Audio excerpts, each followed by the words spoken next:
Hello friend, नमस्ते। स्वागत है मेरे चैनल में। आइए सुनते हैं शिव जी का गीत। डिम डिम डमरू बजावे ले हमार जोगिया, हो हमार जोगिया।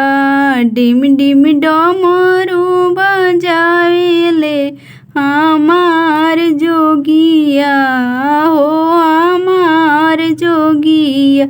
करे बैला की सवारी शोभे चंदा लीलारी, करे बैला की सवारी शोभे चंदा लीलारी। जट में गंगा बहावेला हमार जोगिया, हो हमार जोगिया। जट में गंगा बहावेला हमार जोगिया, हो हमार जोगिया।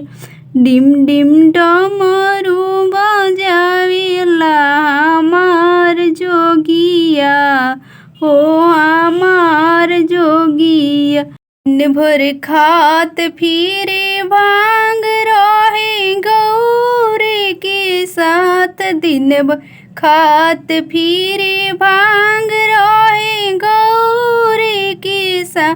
अपना अंग में बबूतिया लगावे जोगिया, हो हमार जोगिया।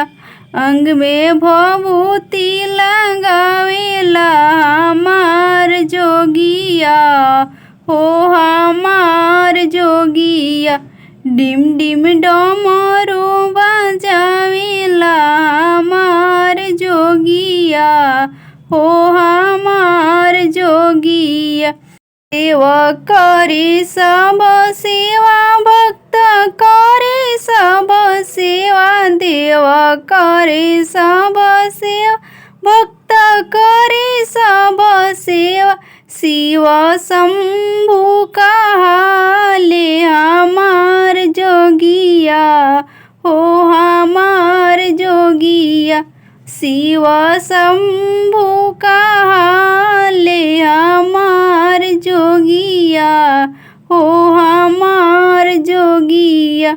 डिम डिम डमरू बजावेले हमार जोगिया, हो हमार जोगिया।